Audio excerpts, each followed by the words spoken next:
James, what do you remember most about your time at Boyertown? And did you ever think in high school that one day you'd be playing in the NFL? Absolutely not. I mean, I always had those dreams, those aspirations, but I never thought it'd really come true. I mean, I don't know how many 15 to 18-year-old kids really think that they can get there at that point. But what I remember most about Boyertown is really like being a younger kid before I was playing there, and just kind of like hanging out at the high school games. I thought it was like the biggest thing in the world. But that majesty of high school sports, being a younger kid and always kind of admiring the high school football team, it was something special for me once I finally got there and started playing. And then I kind of always had that level of admiration to the next level all throughout my career, and it started in Boyertown. When we watch the NFL draft, you see a lot of five-star kids who went to Alabama or Georgia or Clemson.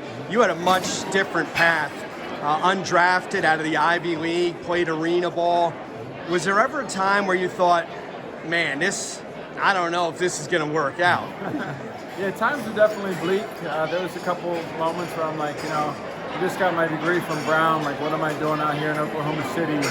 Working for Taco Bell meal tickets and stuff like that. But I always had a belief, and I always knew if I just got my foot in the door, and that's really, no matter what, whether you're getting drafted, or you're an unsigned free agent, or you're a tryout guy, all you got to do is get your foot in that door. And once you're in, then it's all about your performance. And so that was one thing I loved about professional football. It's such a performance-based industry, business. And so I just knew if I could get myself into a building, I could do enough to impress and stick on, and that's kind of what happened. We never see Coach Belichick smile very often. He's known as a very demanding guy. What was it like to play for him? I was the best. I learned so much from him, so many nuggets that I didn't even take in while I was playing, but now, as an entrepreneur, as a business owner, I'm trying to learn and grow and become, smarter and more thoughtful when I do things. And every book that I read, self-help book, whatever, it's always ties me back to lessons that Bill taught us. Really just like the hard work, the dedication, and the fact that it doesn't really matter where you were before you get to Foxborough. It's all about what you do when you're there, and that's the situation I needed to get to, because coming from a small school and coming from arena football, like some people would have just laughed at me, but they gave me a shot, and then I kind of just ran with it.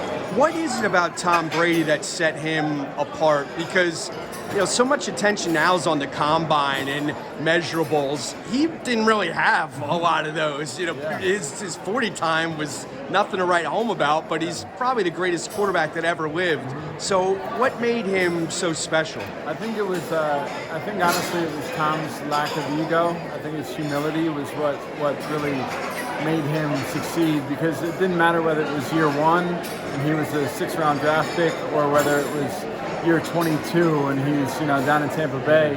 Like, he was always putting in the same amount of work. He was always doing his business the way that it needed to be done. And when you see a guy like that in the locker room, a guy that has every accolade in the world, has supermodel wife, it's just like, he could be as arrogant and as chauvinistic as the next person, but he's not. He's as real, as humble as they come, and I think that's what sets him apart. That's what just always drove him to get better and better and better throughout his 20-some-year career. It's amazing.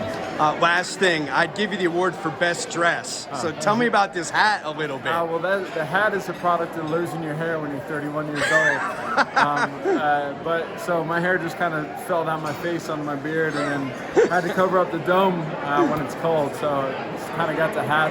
I was always a Rocky fan, and in the most recent Rockies, he's always wearing a hat. My wife started, telling me, I like the look. So that's how it happened. Well, congratulations on being inducted in the Hall of Fame. Thank you very much.